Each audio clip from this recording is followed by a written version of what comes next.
નમસ્કાર, આપ જોઈ રહ્યા છો સ્પાર્ક ટુડે ન્યૂઝ। નવસારી જિલ્લામાં જલાલપુર તાલુકાના ભાજપ સંગઠનના રાજીનામા મુદ્દે નવો વળાંક આપ્યો છે। તાલુકાના ભાજપના હોદ્દેદારોના રાજીનામા ભાજપે સ્વીકારી લીધા છે। જલાલપુર તાલુકાના 58 હોદ્દેદારોએ રાજીનામા આપ્યા હતા। 25 રાજીનામા પાછા ખેંચી લીધા અને 33ના રાજીનામા ભાજપ પાર્ટીએ સ્વીકારી લીધા છે। જિલ્લા ભાજપ પ્રમુખ અને મહામંત્રીઓએ કમલમ ખાતે જાહેરાત કરી। નજીકના સમયમાં નવા હોદ્દેદારોની નિમણૂક કરવામાં આવશે। જલાલપુર તાલુકાના સંગઠનના હોદ્દેદારોના રાજીનામા સ્વીકારાતા મોટો રાજકીય ભડાકો થવાની શક્યતા છે। 33 હોદ્દેદારોના રાજીનામા સ્વીકારવામાં આવ્યા, પરંતુ નામોમાં પણ રહસ્ય છે। તમને બધાને ખબર જ છે કે છેલ્લા જ્યારથી ભારતીય જનતા પાર્ટી નવસારી જિલ્લાની સંગઠનની જાહેરાત થઈ તેને લઈને જલાલપુર વિધાનસભાની અંદર થોડોક અસંતોષ ઊભો થયો હતો। હોદ્દેદારો પદને લઈને થોડુંક અસંતોષ થયો હતો અને પાર્ટીના ઘણા બધા કાર્યકર્તાઓ, સંગઠન ટીમ અને બીજા કાર્યકર્તાઓ, લગભગ 58 જેટલા કાર્યકર્તાઓ રાજીનામા આપ્યા હતા। અને એમાં જે રાજીનામાનો જે પત્ર આપ્યો હતો એમાં ચોખ્ખો સ્પષ્ટ એમનો ઉલ્લેખ કરેલો છે કે અમે અમારા પદ પરથી રાજીનામા આપીએ છીએ, પણ અમે ભારતીય જનતા પાર્ટીના કાર્યકર તરીકે અમારી કામગીરી હર હંમેશ ચાલુ હતી ને અમે હર હંમેશ ચાલુ રાખવાના છે। એટલે પાર્ટીની સામે વાંધો નથી, પણ કોઈને કોઈ કારણસર એમને પોતાના પદ પરથી રાજીનામા આપેલા હતા। ઘણી બધી ચર્ચા વિચારણાના અંતે પાર્ટીએ વિચાર કર્યો અને છેલ્લે પ્રદેશની અંદર પણ આ વસ્તુની ચર્ચાઓ થઈ। પ્રદેશ સાથે સંકલન કરીને પ્રદેશની સૂચનાથી આ રાજીનામાનો આજે અમે સ્વીકાર કરીએ છીએ। 58 જેટલા જે રાજીનામા આપેલા હતા એમાં લગભગ 20 થી 25 જેટલા રાજીનામાઓ પાર્ટીના એમના પોતાના કાર્યકર્તાઓ જાતે જ આવીને અમારી પાસે પરત લઈ ગયા હતા। બાકી રહેતા લગભગ 32 થી 35 જેટલા કાર્યકર્તાઓના રાજીનામા એ અમારી પાસે અત્યારે છે। એ 32 થી 35 જેટલા જે રાજીનામા છે એને અમે સ્વીકાર કરીએ છીએ।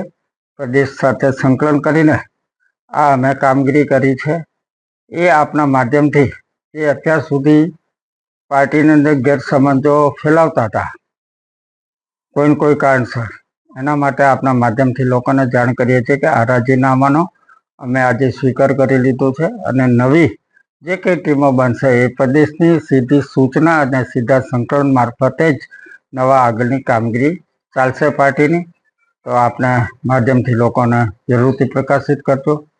આપ સૌ સાથ સહકાર આપ્યો એના માટે પણ તમારો બધાનો આભાર।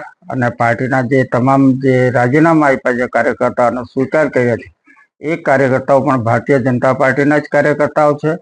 એમણે બાંહેધરી પણ આપી છે, કોઈને કોઈ મારફતે પણ અમને કહેવામાં આવ્યું છે કે અમે ભારતીય જનતા પાર્ટીના કાર્યકર તરીકે ચાલુ છે, પણ અમને પદમાંથી અમારે અત્યારે અમે સંભાળી શકતા નથી, એને લીધે અમારો રાજીનામા સ્વીકાર કરજો। અમે એ રાજીનામાનો આજે સ્વીકાર કર્યો છે, આભાર। ઘણા બધા સંગઠનના બી છે। અમારા સંગઠનની મોટા ભાગની ટીમો જ અહીંયા રાજીનામા આપ્યા હતા।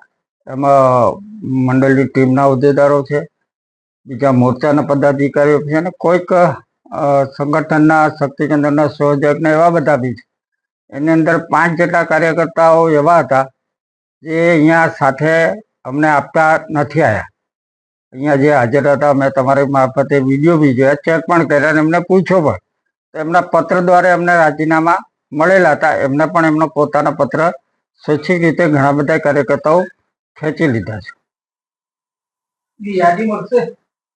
હા, યાદી અમે તમને તૈયાર કરીને આપશું, કારણ કે હમણાં જ પ્રદેશમાંથી સંકલન થયું છે ને તાત્કાલિક અમારે આ કામગીરી કરવાની હતી। એટલે પહેલા પ્રદેશ મારફતે અમે પાર્ટીની જે અમારે સૂચના છે એ મુજબ આપને જાણ કરી દીધી છે ને તમે પણ લોકોને જાણ કરશો।